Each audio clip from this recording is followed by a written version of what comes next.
Bonjour, bienvenue pour cette lecture de l'album Le monstre poilu. Au milieu d'une sombre forêt, dans une caverne humide et grise, vivait un monstre poilu. Il était laid. Il avait une tête énorme, directement posée sur deux petits pieds ridicules, ce qui l'empêchait de courir. Il ne pouvait donc pas quitter sa caverne. Il avait aussi une grande bouche, deux petits yeux glauques et deux longs bras minces qui partaient de ses oreilles et qui lui permettaient d'attraper les souris. Le monstre avait des poils partout, au nez, aux pieds, au dos, aux dents, aux yeux et ailleurs. Ce monstre-là rêvait de manger des gens. Tous les jours, il se postait sur le seuil de sa caverne et disait avec des ricanements sinistres « Le premier qui passe, je le mange !» Mais jamais les gens ne passaient par là, car la forêt était bien trop profonde et bien trop sombre.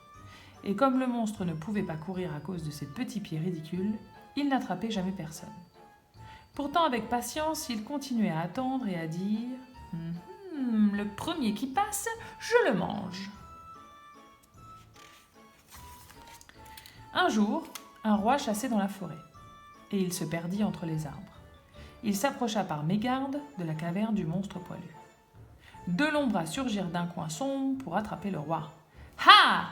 s'écria la vilaine bête. « Enfin quelque chose de meilleur à manger que les souris !»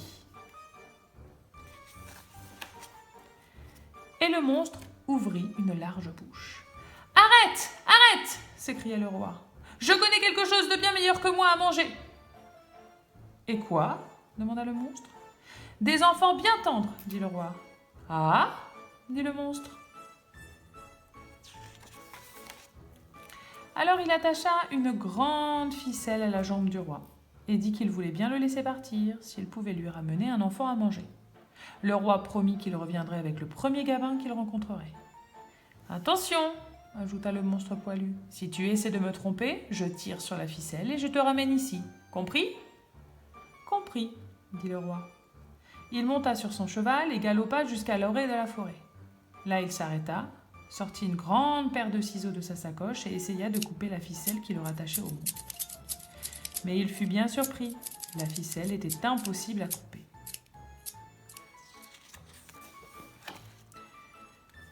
« Ah ah !» ricana le monstre au loin. « N'essaie pas de me tromper !» Désolé, le roi se remit en route. Il traversa bientôt un village, espérant y rencontrer un gamin. Mais il fut bien déçu.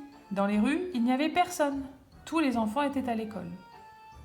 Alors le roi continua à galoper, avec sa ficelle toujours attachée aux pieds. En arrivant près de son château, il vit enfin une fillette qui courait devant lui au milieu du chemin. « Ah !» se dit-il, « voilà tout à fait ce qu'il me faut !» Mais quelle ne fut pas sa surprise lorsqu'il vit en s'approchant que la fillette en question était sa propre fille, la petite Lucille, qui s'était échappée du château pour aller s'acheter des malabars. Furieux, le roi la gronda. « Je t'avais interdit de manger des malabars, et je t'avais aussi interdit de sortir du château. Ah, si tu savais !» Et il raconta la promesse qu'il avait faite au monstre. À l'autre bout de la ficelle, dans sa caverne humide et grise, le monstre entendait tout grâce à son écouteur. « Ha ha ha !» ricanait-il. « Pas d'entourloupette, je veux cette petite fille tout de suite, sinon... » Le roi se mit à pleurer, et la petite Lucille dut le consoler. « Ne pleure pas, papa, dit-elle.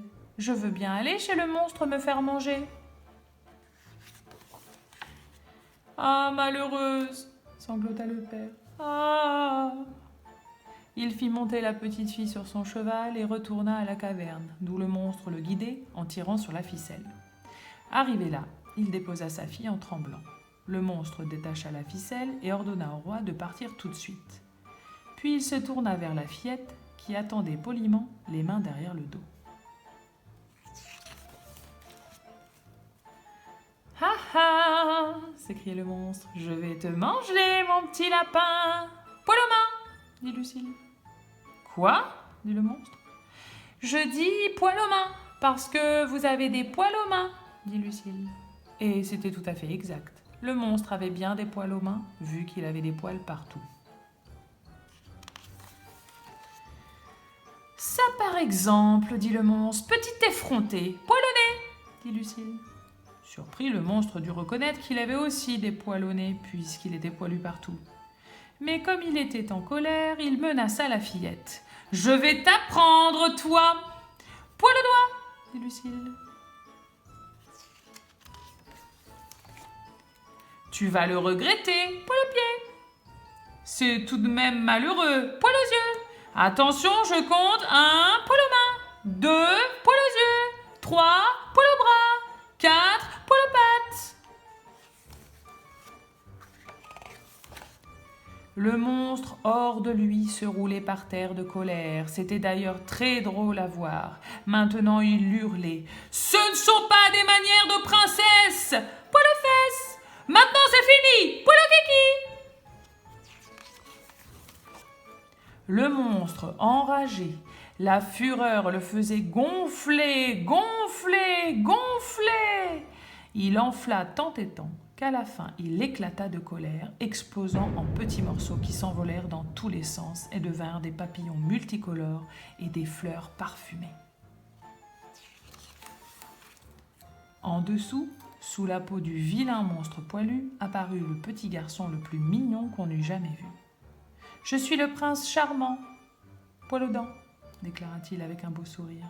« Tu m'as délivré, poil au nez, d'un mauvais sort, poil au corps, qui me retenait prisonnier, poil aux pieds, depuis des années, poil au nez. Merci, poil au kiki. Tu me plais beaucoup, poil au cou. Veux-tu m'épouser, poil aux pieds? Nous serons heureux, poil aux yeux. »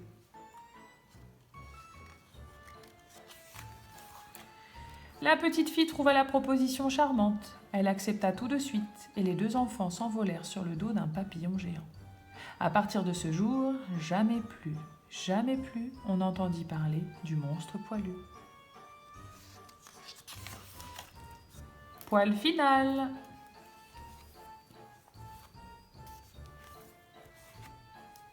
À bientôt!